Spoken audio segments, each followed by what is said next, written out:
You did very well on your first exam.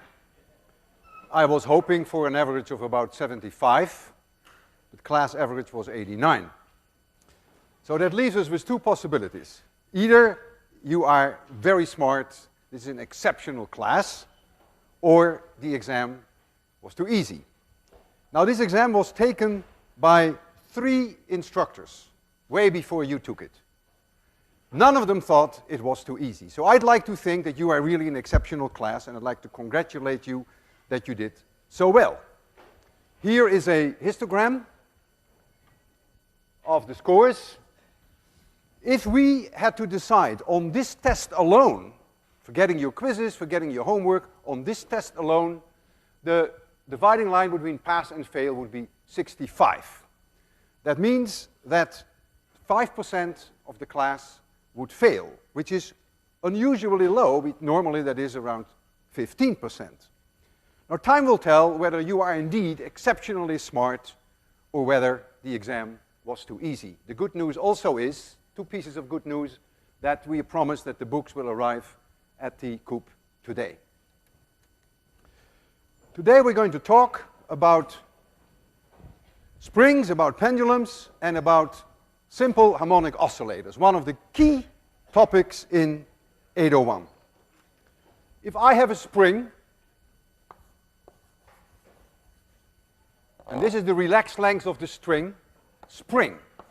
I call that x equals 0, and I extend the string, the spring with a P, then there is a force that wants to drive this spring back to equilibrium.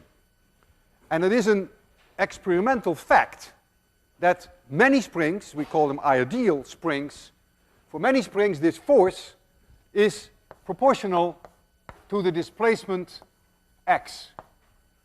So if this is x, if you make x 3 times larger, that restoring force is 3 times larger.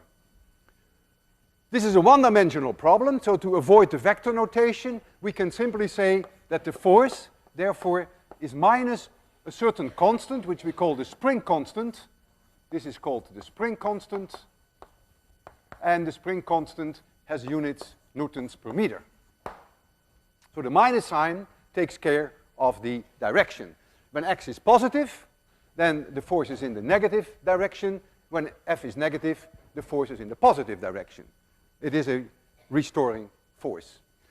Whenever this linear relation between f and x holds, that is referred to as Hooke's law. How can we measure the spring constant? That's actually not too difficult. I can use gravity. Here is the spring in its relaxed situation. I hang on the spring a mass m, and I make use of the fact that gravity now exerts a force on the spring, and when you have your new equilibrium, this is the new equilibrium position, then the spring force, of course, must be exactly the same as mg. There's no acceleration when the thing is at rest. And so I could now make a plot whereby I could have here x, and I could have here this force F, which I know because I know the masses. I can change the masses. I can go through a whole lot of them. And you will see data points which scatter around a straight line. And the spring constant follows then, if you call this delta F, and you call this delta X, then the spring constant K is delta F divided by delta X. So you can even measure it. You don't have to start necessarily at this point where the spring is relaxed. You could already start when the spring is already under tension. That is not a problem. You'll be surprised how many springs really behave very nicely according to Hooke's law. I have one here. That's not a very expensive spring. You see it here. And there is here a holder onto it, so it's already a little bit under stress. That doesn't make any difference. These marks here are 13 centimeters apart, and every time that I put 1 kilogram on, you will see that it goes down by roughly 13 centimeters. goes down to this mark. I put another kilogram on, goes down to this mark. I put another kilogram on, and it goes back to this mark, all the way down. And if I take them all off, so what I've done is I effectively went along this curve, and if I take them off, if it is an ideal spring, then it goes back to its original length, and which it does. That's a requirement, of course, for an ideal spring if it behaves according to Hooke's law. Now, I can, of course, overdo things. I can take a spring like this one and stretch it to the point that it no longer behaves like Hooke's law. I can damage it. I can do permanent deformation. Look, that's easy. For sure, Hooke's law is no longer acting. Look how much longer this spring is than it was before. So there comes, of course, a limit how far you can go before you permanently deform the spring. What I have done now with that spring, probably in the beginning, I went up along this straight line, and then something like this must have happened. I got a huge extension. My force did not increase very much. And then when I relaxed, when I took my force off, the spring was longer at the end than it was at the beginning. So I have a net extension which will always be there. And that's not very nice, of course, to do that to a spring. So Hooke's law holds only within certain limitations. You have to obey a certain amount of discipline. There are ways that you can also measure the spring constant in a dynamic way, which is actually very interesting. I have here a spring, and this spring, this is x equals 0, and I attach now to the spring a mass, m. This has to be on a frictionless surface, and you will see when I extend it over a distance x that you get your force, your spring force, that drives it back. We have, of course, gravity, mg, and we have the normal force from the surface. So there is in the y direction, there is no acceleration, so I don't have to worry about the forces in the y direction at all. If I let this thing oscillate, I release it, it will start to oscillate about this point back and forth. Then, as I will show you now, you will find that the period of oscillation, the time for one whole oscillation, is 2 pi times the square root of the mass m divided by the spring constant k. I will derive that. You will see that shortly. In other words, if you measured the period and you knew the mass, then you can calculate k. Alternatively, if you knew k and you measure the period, you can calculate the mass, even in the absence of gravity. I don't use gravity here. So a spring always allows you to measure a mass, even in the absence of gravity. The period that you see, the time that it takes for this object to oscillate once back and forth, is completely independent of how far I move it out, which is very non-intuitive, but you will see that that comes out of the derivation. There is no dependence on how far I move it out. So whether I oscillate it like this, or whether I oscillate it like this, as long as Hooke's law holds, you will see that the period is independent of what we call that amplitude. So I'm going to derive the situation now for an ideal case. Ideal case means Hooke's law must hold, there is no friction, and the spring itself has negligible mass compared to this one. Let's call it a massless spring. So now I'm going to write down Newton's second law, ma, which is all in the x direction, equals minus kx. A is the second derivative of position, for which I will write x double dot, mx double dot. 1 dot is the first derivative, that's the velocity. 2 dots is the acceleration. Plus kx equals 0. I divide by m, and I get x double dot plus k over m times x equals 0. And this is arguably the most important equation in all of physics. It's a differential equation. Some of you may already have solved differential equations. The outcome of this, you will see, is very simple. X is, of course, changing in some way as a function of time. And when you have the correct solution, for x as a function of time, and you substitute that back into that differential equation, that equation will have to be satisfied. What would a solution be to this differential equation? I'm going to make you see this oscillation first. I'm going to make you see x as a function, and I'm going to do that in the following way. I have here a spray paint can, which is suspended between two springs, and I can oscillate it vertically, which is your x direction, like that. So x changes with time. The time axis I will introduce by pulling on this string. When the spray paint is going to spray, I'm going to pull on that string, and if I can do that at a constant speed, then you get horizontally a time axis, and of course vertically you will get the position of x.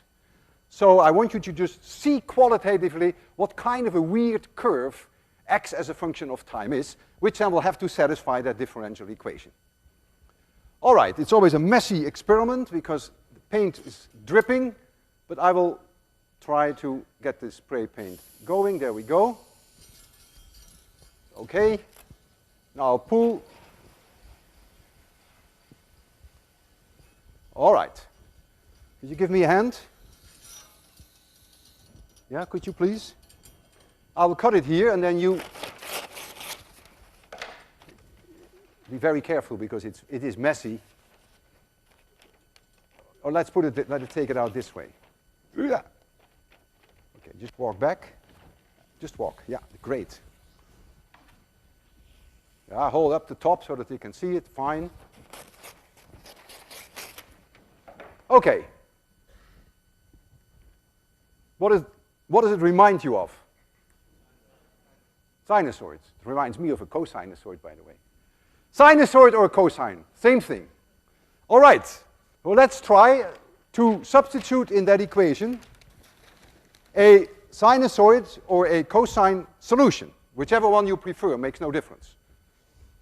So I'm going to substitute in this equation, and this is my trial function, that x as a function of time is a constant a, I will get back to that in a minute, times cosine omega t plus phi. This a we call the amplitude.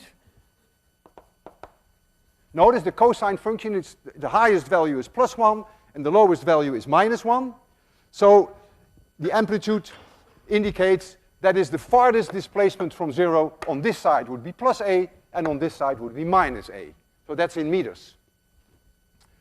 This omega we call the angular frequency. Don't confuse it with angular velocity. We call it angular frequency, and the units are the same. The units are in radians per second, the same as angular velocity. If I advance this time little t, if I advance that by 2 pi divided by omega, if I advance this time by 2 pi divided by omega, then this angle here increases by 2 pi radians, which is 360 degrees, and so that's the time that it takes for the oscillation to repeat itself. So this is the period of the oscillation, and that is in seconds. And you can determine, if you want to, you can define the frequency of the oscillations, which is 1 over t, which we express always in terms of hertz. And then here we have what we call the phase angle, and I will return to that. That's in radians. And this trial function, I'm going to substitute now into this equation. So the first thing I have to do, I have to find what the second derivative is of x as a function of time. Well, that's my function. I have here first the first derivative, x dot. That becomes minus a omega. I get an omega out because there's a time here. And now I have to take the derivative of the function itself. So I get the sine of omega t plus phi. Of course, I could have started off here with a sine curve. I hope you realize that. I just picked the cosine one. X double dot. Now I get another omega out. So I get minus a omega squared. The derivative of the sine is the cosine. Cosine omega t plus phi. And that is also minus omega squared times x. Because notice I have a cosine omega t plus phi, which itself is x. So now I'm ready to substitute this result into that differential equation.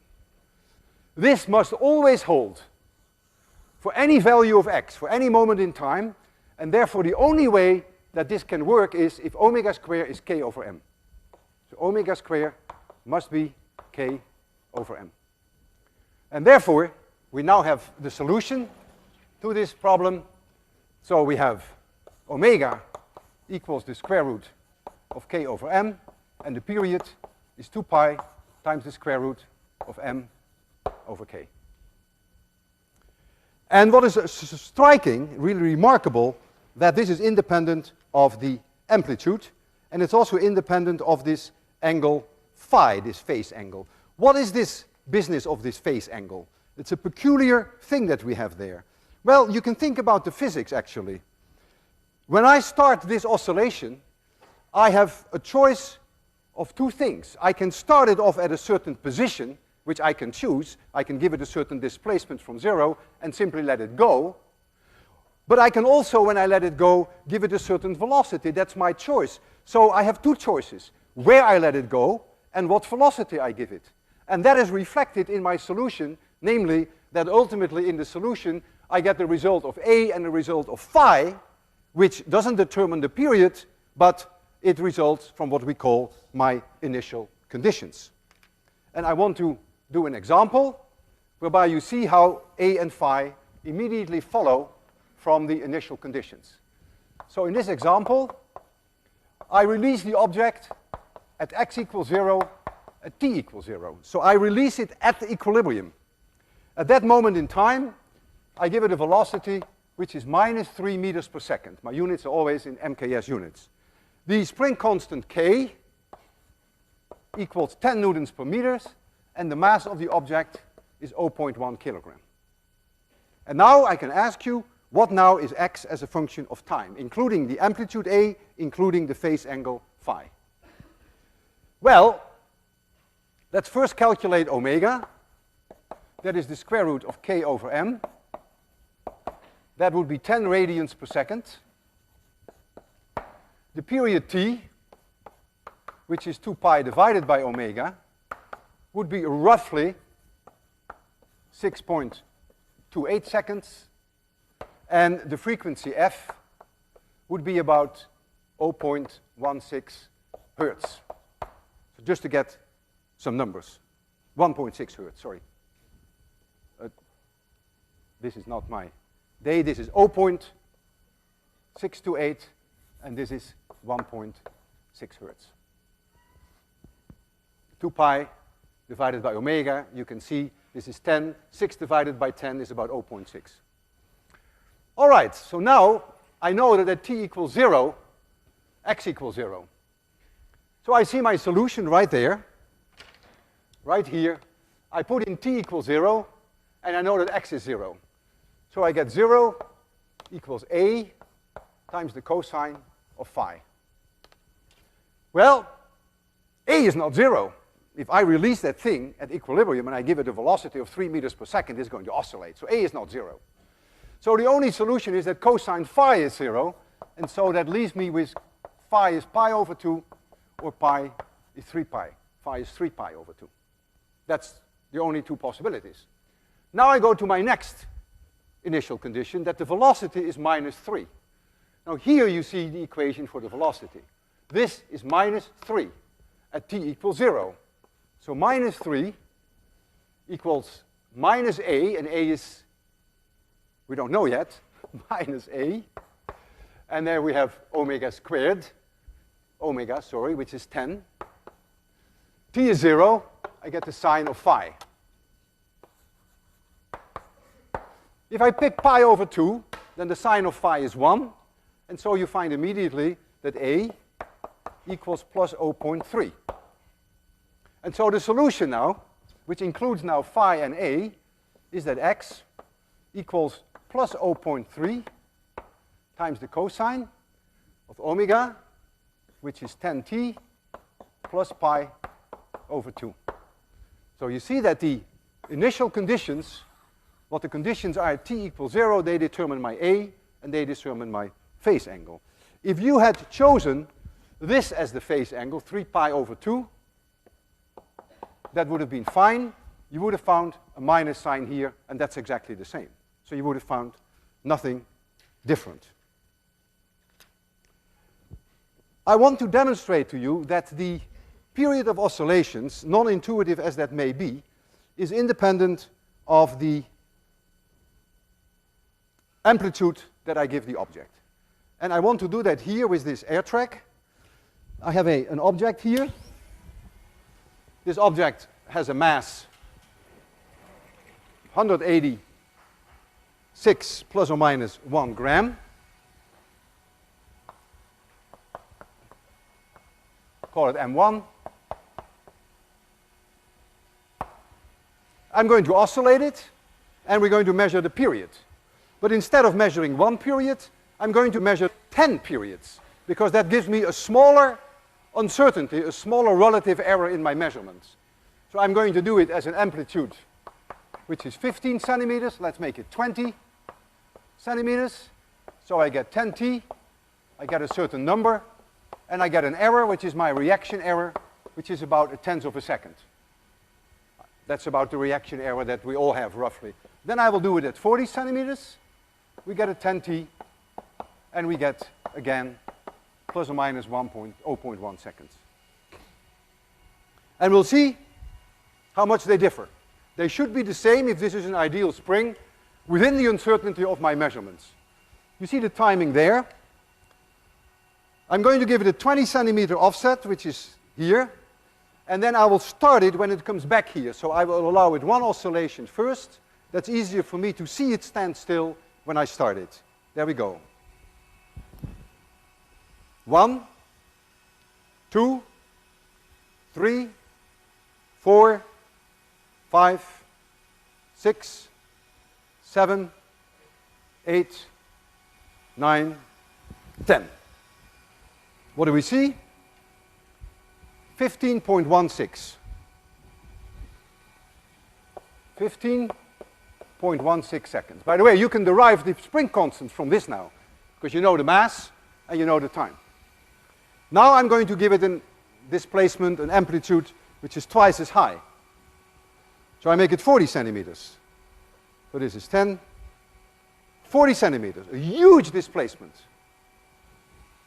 Now, 1, 2, 3, 4, 5, 6, 7, 8, 9, 10.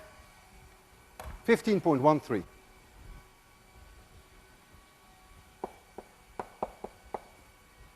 Fantastic agreement within the uncertainty of my measurements. In fact, they are within 300ths of a second. Of course, if you try it many times, you won't always get that close, because my reaction time is really not much better than 1/10 of a second.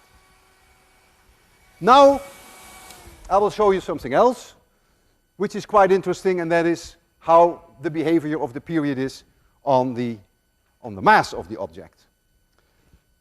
I have here another car, which weighs roughly the same. I'm going to add the two together, and so we get N2 is about 372 plus or minus 1 gram. The plus or minus 1 comes in because our scale is no more accurate than 1 gram. So we put them both on the scale, and we find this to be the uncertainty. So now I'm going to measure the 10 periods of this object with mass M2, so twice the mass. So that should be the square root of M2 divided by M1 times 10 times the period of M1. And so I can make a prediction, because this is the square root of 2, and I know what this is. So I will take my calculator, and I will take the square root of 2, and I multiply that by, let's take 15.15.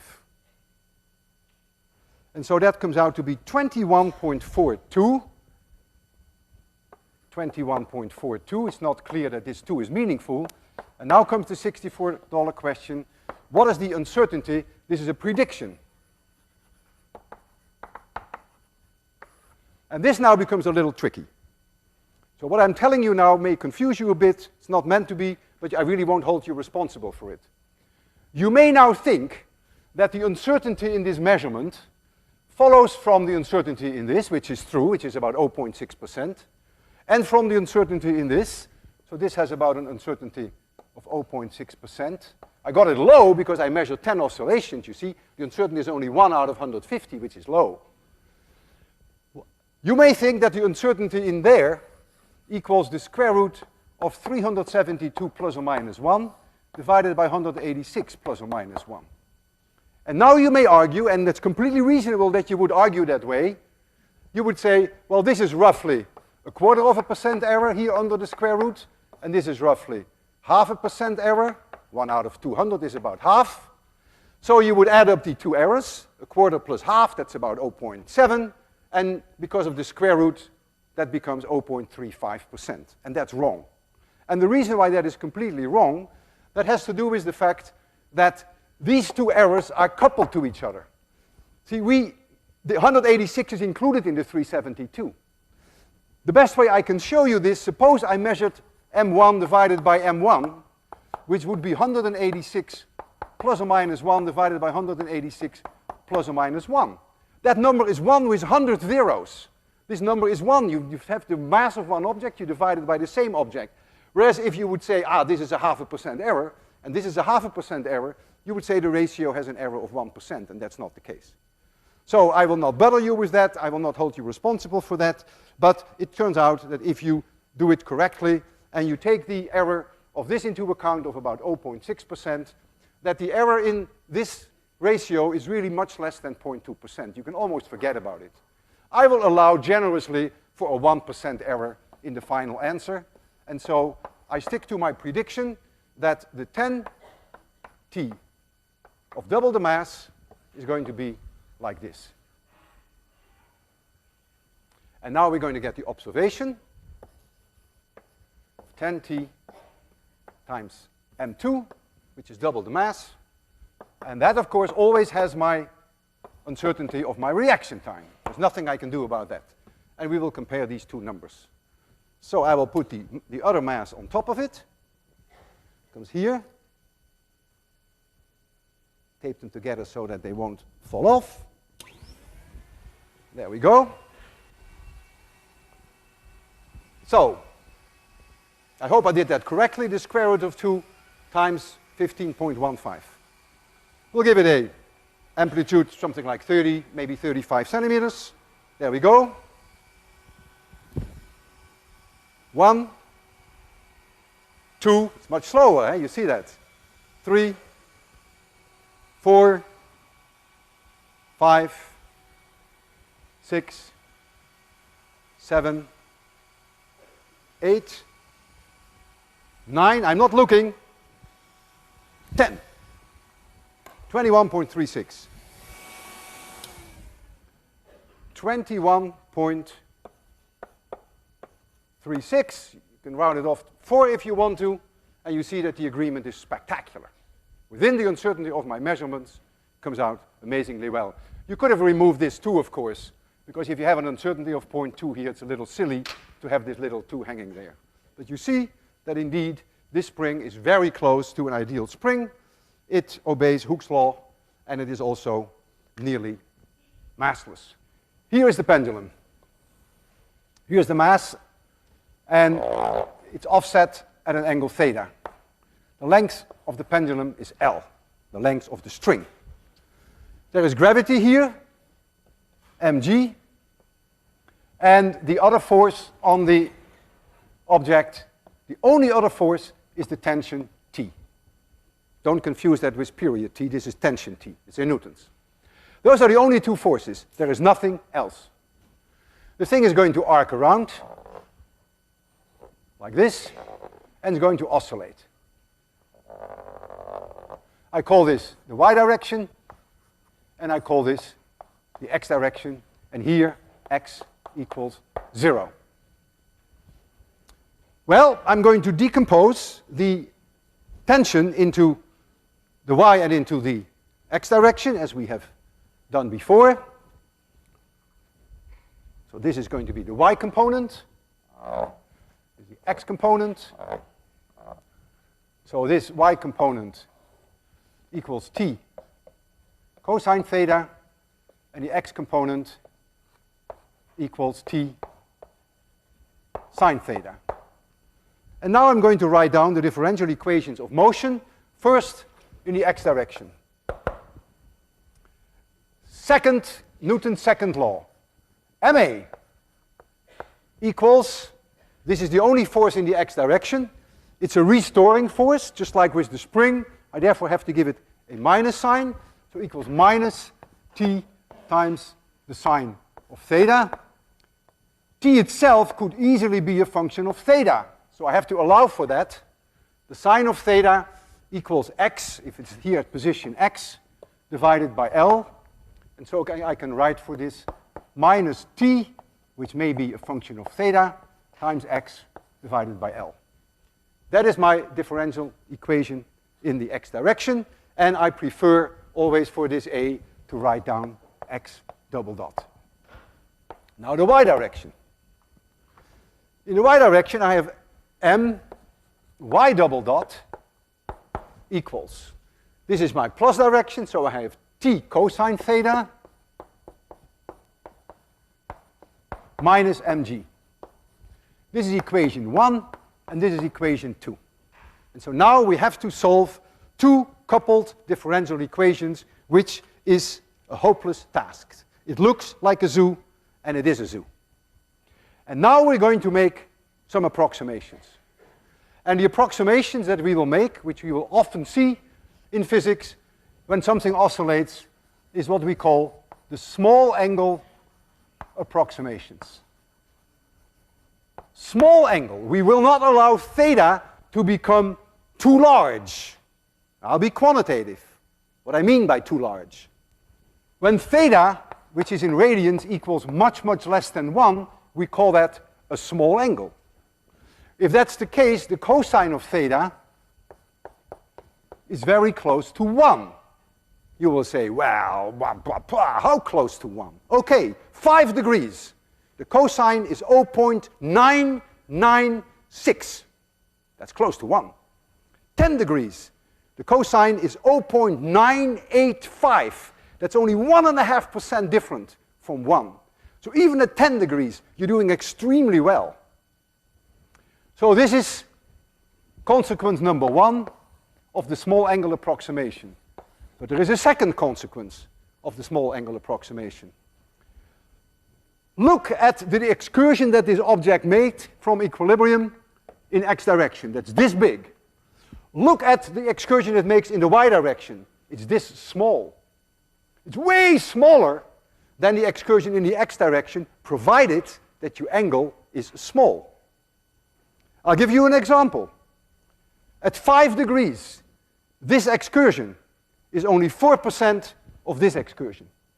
At 10 degrees, this excursion is only 9% of this excursion. And since the excursion in the y direction is so much smaller than in the x direction, we say that the acceleration in the y direction can be approximated to be roughly 0. There is almost no acceleration in the y direction. With these two conclusions, which follow from the small angle approximation, I go back to my equation number 2.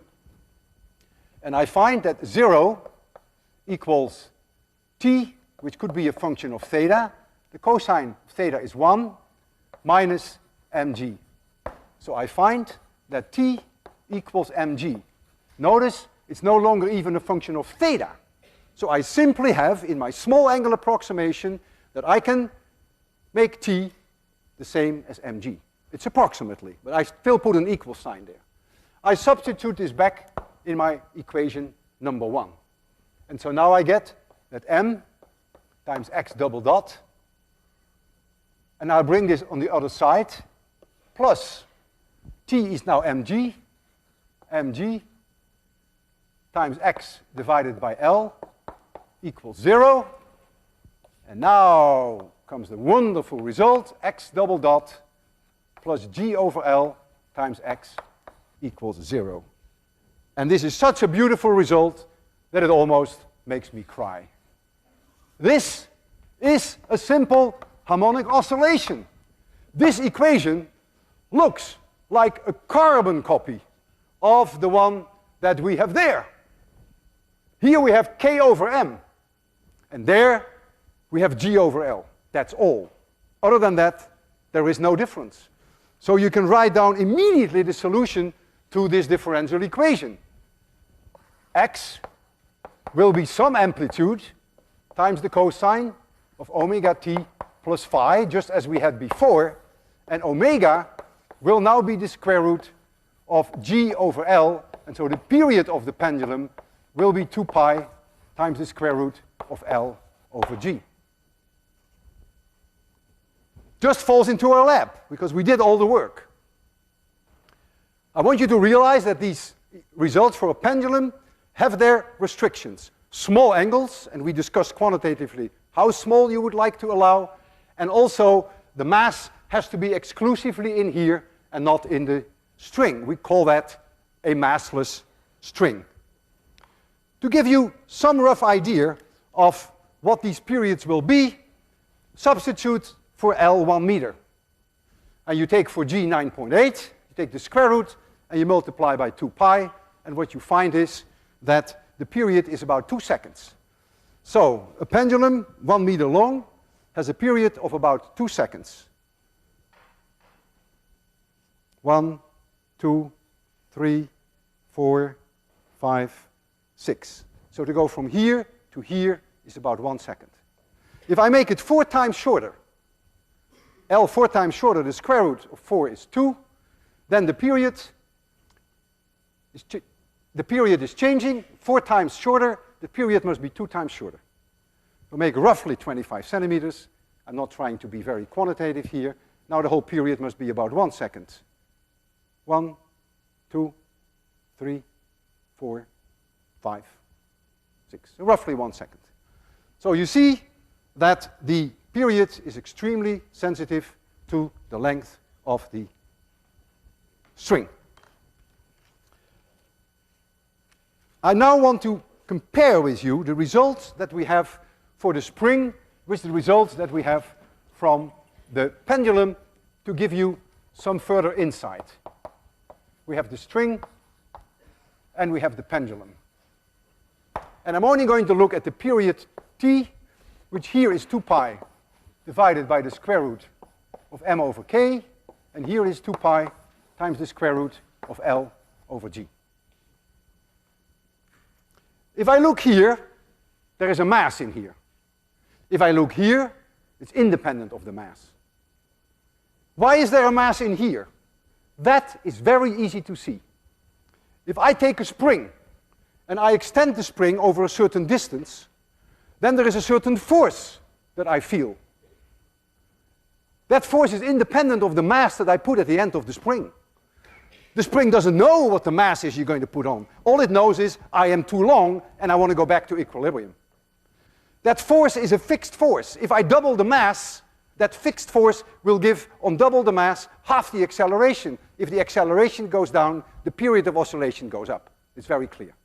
So you can immediately see that with a spring, the mass must enter into the period. Now go to the pendulum. If I double the mass of my bob at the end of a pendulum, then the vertical component of the tension will also double. That means this restoring force, which is proportional with the tension, will also double. So now the restoring force doubles, and the mass doubles, the acceleration remains the same, the period remains the same. So you can simply argue that there should be no mass in here, and there isn't. How about this k? If k is high, then a spring is stiff. What does that mean, a stiff spring? It means that if I give it a small extension, that the spring force is huge. If I have a huge spring force, the acceleration on a given mass will be high. If I have a high acceleration, the period will be short. And that's exactly what you see. If k is high, the period will be short. G. Imagine that you have a pendulum in outer space, that there's no gravity, nothing. The pendulum will not swing. The period of the pendulum will be infinitely long. Go into the shuttle, where the perceived gravity in their frame of reference, perceived, they're weightless, remember? Their perceived gravity is 0. You take a pendulum in the shuttle and you put it at this angle, you let it go, it will stay there forever and ever and ever. The period is infinitely long. But take a spring in the shuttle and let the spring oscillate, and it does. So you can actually measure the mass of an object using a spring on the shuttle and let it oscillate if you know the spring constant. And that's the way it's actually done. So you see indeed that these things make sense when you think about it in a rational way. We have here in 26100 the mother of all pendulums. It is a pendulum, oops, it is a pendulum which is 5.1 meters long, and there is a mass at the end of it which is 15 kilograms.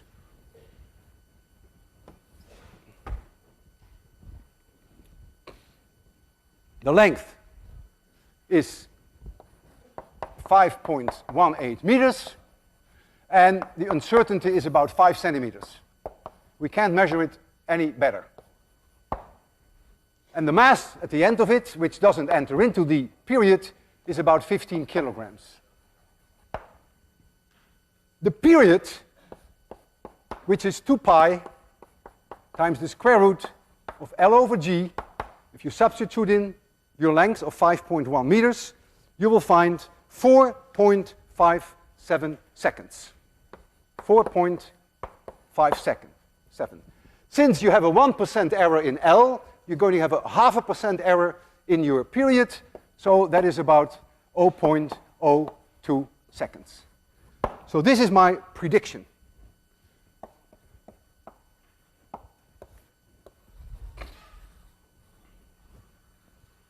And now I'm going to oscillate it for you, and I'm going to do it from 2 different angles.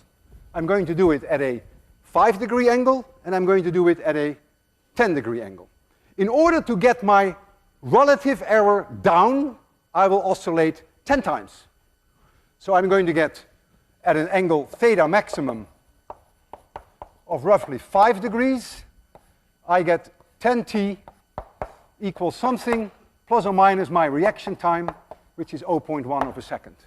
And then I will do it from 10 degrees, and I will do again 10t, and again my reaction time is not much better than 0.1 seconds. So let's do that first. I will move this out of the way, because if that 15 kilogram object hits this, that is not funny. All right. 0. I have a mark here on the floor. This is about 5 degrees, and this is about 10 degrees. I will first do it from 5 degrees. I will let it swing 1 oscillation, and when it comes to a halt here, I will start the timer. That's for me the easiest. But I count on you where it comes to counting. You ready? You ready? You sure? I'm ready too. Okay. Now keep counting, and don't confuse me again now. You're completely responsible for the counting. So all you have to tell me is when 8 or 9 is coming up. That's all I want to know. Don't even bother me with 3. Don't even bother me with 4. Just let me know when I have to get in position for the final kill.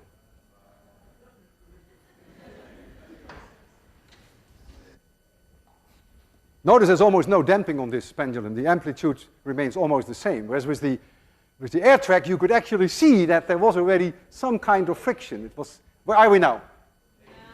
9? 9, right?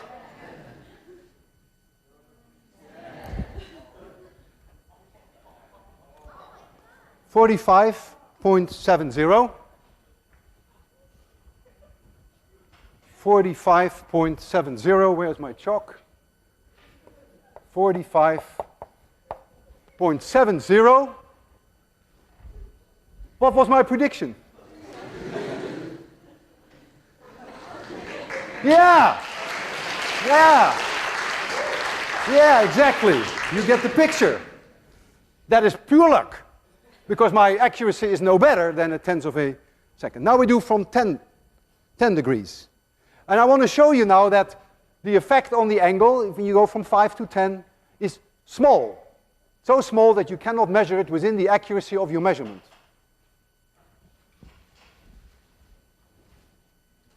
Yeah! Okay.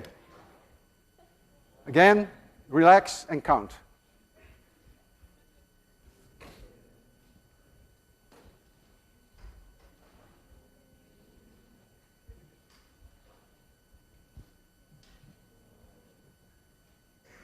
Ah, nerve-wracking. Ooh. Where are we now? 7.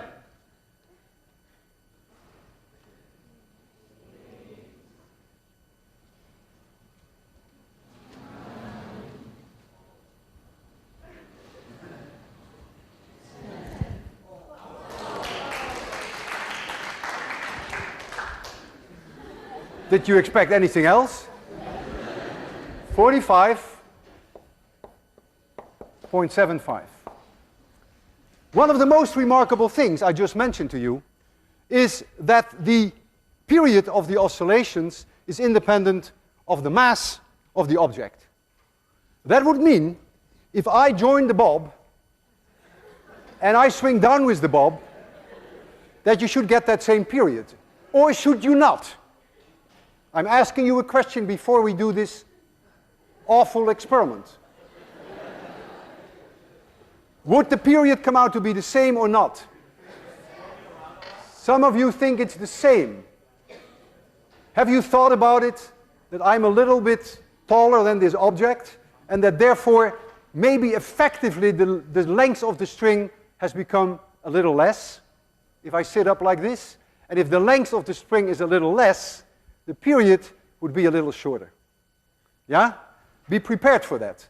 On the other hand, I'm also well, I'm not quite prepared for it.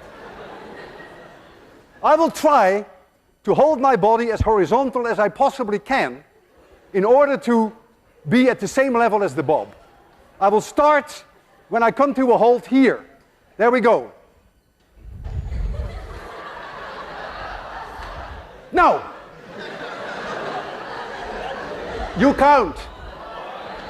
This hurts. Ah.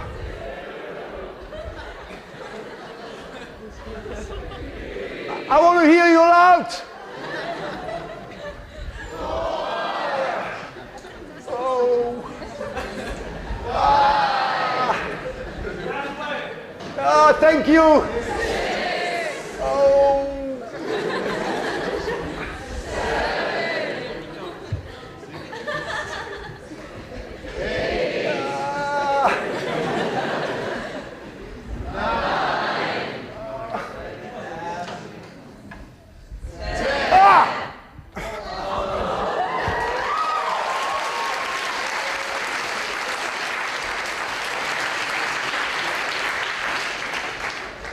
T with Walter Lewin.